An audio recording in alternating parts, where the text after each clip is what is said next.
ಪೆಟ್ರೋಲ್ನಲ್ಲಿ ethanol ಮಿಶ್ರಣ ಹೆಚ್ಚುತ್ತಾ ಇರುವಂತೆ ವಾಹನ ಬಳಕೆದಾರರಲ್ಲಿ ಕುತೂಹಲ ಮತ್ತೆ ಆತಂಕ ಎರಡೂ ಕೂಡ ಹೆಚ್ಚಾಗ್ತಾ ಇದೆ.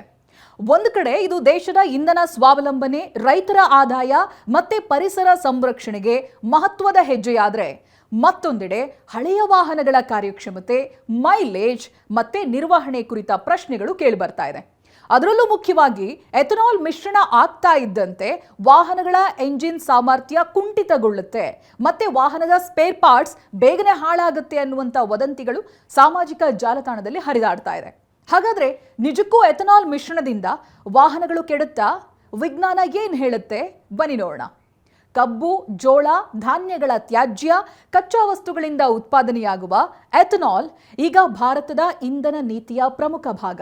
ಸಸ್ಯ ತ್ಯಾಜ್ಯಗಳು ಮತ್ತೆ ಇತರೆ ಜೈವಿಕ ಮೂಲೆಗಳಿಂದ ತಯಾರಾಗುವ ಎಥನಾಲ್ ಈಗ ದೇಶದ ಇಂಧನ ಸುರಕ್ಷತೆಯ ಪ್ರಮುಖ ದಾರಿಯಾಗಿದೆ. ಕೆಲ ವರ್ಷಗಳ ಹಿಂದಷ್ಟೇ E10 ಎಥನಾಲ್ ಆಗುತ್ತೆ ಇಂಧನ ಬಳಕೆಯಲ್ಲಿದೆ. ಈಗ ದೇಶದಾದ್ಯಂತ E20% ಎಥನಾಲ್ ಜಾರಿಗೆ ಬಂದಿದೆ. ಇತ್ತೀಚೆಗೆ ಅಮೆರಿಕಾದಲ್ಲಿ E85 ಇಂಧನ ಕೂಡ ಬಿಡುಗಡೆಯಾಗಿದೆ. ಭವಿಷ್ಯದಲ್ಲಿ E100 ಬಳಕೆಯ ಕುರಿತು ದೊಡ್ಡ ಮಟ್ಟದ ಚರ್ಚೆ ನಡೀತಾ ಇದೆ. ಸಾಮಾಜಿಕ ಜಾಲತಾಣಗಳಲ್ಲಿ ಎಥನಾಲ್ ಮಿಶ್ರಿತ ಪೆಟ್ರೋಲ್ನಿಂದ ವಾಹನಗಳ ಎಂಜಿನ್ ಹಾಳಾಗುತ್ತೆ ಅನ್ನುವಂಥ ವದಂತಿಗಳು ಹರಡ್ತಾ ಇರುವ ಬೆನ್ನಲ್ಲೇ ಈ ಕುರಿತಾದ ಸತ್ಯಾಸತ್ಯತೆಗಳು ಮತ್ತೆ ತಾಂತ್ರಿಕ ವಿವರಗಳು ಮುನ್ನೆಲೆಗೆ ಬರ್ತಾ ಇವೆ. ನಿಜಕ್ಕೂ ಎಥನಾಲ್ ಮಿಶ್ರಣದಿಂದ ವಾಹನಗಳು ಕೆಡುತ್ತಾ? ಎಕ್ಸ್ಪರ್ಟ್ ಏನಂತಾರೆ ನೋಡೋಣ. ಭಾರತ ತನ್ನ ಪೆಟ್ರೋಲ್ ಅಗತ್ಯದ ಬಹುಭಾಗವನ್ನ ವಿದೇಶಗಳಿಂದ ಆಮದು ಮಾಡಿಕೊಳ್ಳುತ್ತೆ. ಇದಕ್ಕಾಗಿ ಪ್ರತಿ ವರ್ಷ ಕೋಟ್ಯಾಂತರ ರೂಪಾಯಿ ವಿದೇಶಿ ವಿನಿಮಯ ವೆಚ್ಚ ಆಗುತ್ತೆ. ಆದರೆ ಸ್ಥಳೀಯವಾಗಿ ಎಥನಾಲ್ ತಯಾರಿಕೆಯಿಂದ ಇದರ ಹೊರೆ ತಗ್ಗುತ್ತೆ. ಇದರ ಜೊತೆಗೆ ಎಥನಾಲ್ ಪರಿಸರ ಸ್ನೇಹಿ ಇಂಧನ ಆಗಿದ್ದು ಮಾಲಿನ್ಯವನ್ನ ಕೂಡ ತಗ್ಗಿಸುವಲ್ಲಿ ಇದು ಸಹಕಾರಿಯಾಗುತ್ತೆ. ಇನ್ನು ಇದೇ ಸಂದರ್ಭ ಎಥನಾಲ್ ಮಿಶ್ರಣದ ಪ್ರಮುಖ ಲಾಭ ಏನಂತ ಹೇಳಿದ್ರೆ, ಕಚ್ಚಾ ತೈಲದ ಆಮದು ವೆಚ್ಚವನ್ನ ಗಣನೀಯವಾಗಿ ಕಡಿಮೆ ಮಾಡಬಹುದು, ವಾಹನಗಳ ಇಂಧನ ದಕ್ಷತೆಯನ್ನ ಉತ್ತಮಗೊಳಿಸಬಹುದು, ಪರಿಸರ ಮಾಲಿನ್ಯವನ್ನ ಗಣನೀಯವಾಗಿ ತಗ್ಗಿಸಬಹುದು. ಇದು ಕೇವಲ ಇಂಧನ ಬದಲಾವಣೆಯಲ್ಲ, ಕೃಷಿ, ಪರಿಸರ ಮತ್ತೆ ದೇಶದ ಆರ್ಥಿಕತೆಯನ್ನ ಒಟ್ಟಾಗಿ ಬೆಸೆಯುವ ಮಹತ್ವದ ಹೆಜ್ಜೆ. ಎಥನಾಲ್ ಸಸ್ಯ ಮೂಲಗಳಿಂದ ದೊರೆಯೋದ್ರಿಂದ ಅದನ್ನು ನವೀಕರಿಸಬಹುದಾದ ಇಂಧನ ಮೂಲ ಅಂತ ಕರೆಯಲಾಗುತ್ತೆ. ಆಯಿಲ್ನಲ್ಲಿ ಕಾರ್ಬನ್ ಮೊನಾಕ್ಸೈಡ್ ಮತ್ತೆ ಇತರ ಮಾಲಿನ್ಯಕಾರಕಗಳ ಪ್ರಮಾಣ ಕಡಿಮೆಯಾಗುತ್ತೆ. ಹೊಗೆಯ ಗುಣಮಟ್ಟ ಸುಧಾರಿಸೋದ್ರಿಂದ ವಾಯು ಮಾಲಿನ್ಯವನ್ನು ತಡೆಗಟ್ಟಬಹುದು. ಜಾಗತಿಕ ತಾಪಮಾನ ಏರಿಕೆಯನ್ನ ನಿಯಂತ್ರಿಸೋದಕ್ಕೆ ಅನೇಕ ದೇಶಗಳು ಈಗಾಗಲೇ ಎಥನಾಲ್ ಮತ್ತೆ ಜೈವಿಕ ಇಂಧನಗಳ ಬಳಕೆಯನ್ನ ಪ್ರೋತ್ಸಾಹ ಮಾಡ್ತಾ ಇವೆ.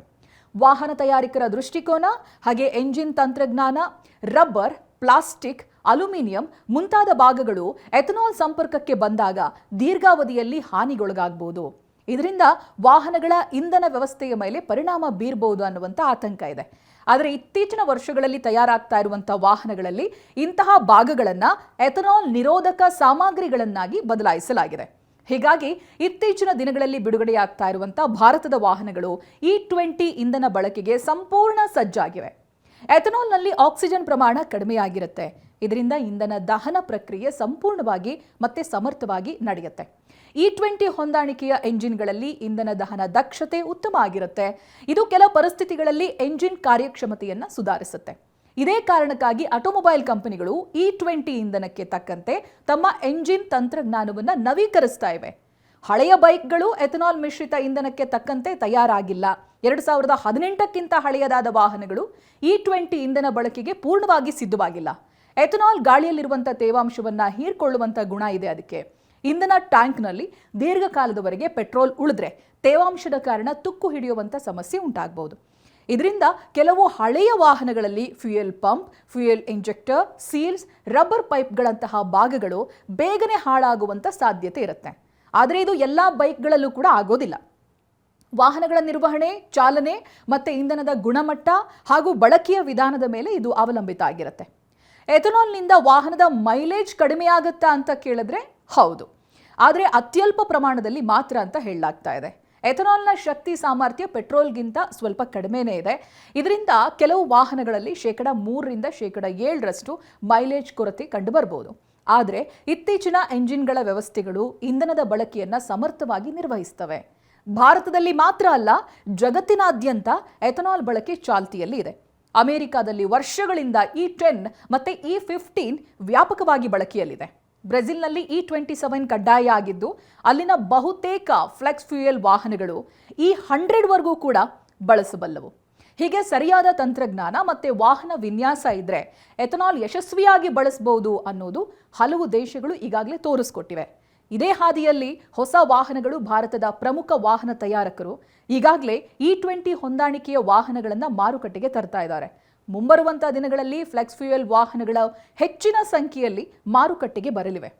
ವಾಹನ ಮಾಲೀಕರು ಎಥನಾಲ್ ಬಗ್ಗೆ ಅನಗತ್ಯವಾಗಿ ಆತಂಕ ಪಡಬೇಕಾಗಿಲ್ಲ. ಆದರೆ ಕೆಲವು ಮುನ್ನೆಚ್ಚರಿಕೆ ಕ್ರಮಗಳು ಅಗತ್ಯವಾಗಿರುತ್ತೆ. ಪೆಟ್ರೋಲ್ ಟ್ಯಾಂಕ್ ಅನ್ನ ಸ್ವಚ್ಛವಾಗಿ ಇಟ್ಕೊಳ್ಳೋದು ಮತ್ತೆ ನೀರು ಸೇರದಂತೆ ನೋಡಿಕೊಳ್ಳೋದು, ವಿಶ್ವಾಸಾರ್ಹ ಮತ್ತೆ ಅಧಿಕೃತ ಬಂಕ್ಗಳಿಂದ ಮಾತ್ರ ಇಂಧನ ತುಂಬಿಸೋದು, ಫ್ಯೂಯಲ್ ಫಿಲ್ಟರ್ ಮತ್ತೆ ಪಂಪ್ಗಳನ್ನು ನಿಯಮಿತವಾಗಿ ಪರೀಕ್ಷೆ ಮಾಡೋದು, ಹಳೆಯ ವಾಹನಗಳಲ್ಲಿ ರಬ್ಬರ್ ಪೈಪ್ ಮತ್ತೆ ಸೀಲ್ಗಳನ್ನು ಕಾಲಕಾಲಕ್ಕೆ ಬದಲಾಯಿಸೋದು, ಅನಧಿಕೃತ ಇಂಧನ ಮಿಶ್ರಣಗಳನ್ನು ಬಳಸಬಾರದು ಅನ್ನೋದಾಗಿ ತಜ್ಞರು ಸಲಹೆ ಕೊಟ್ಟಿದ್ದಾರೆ.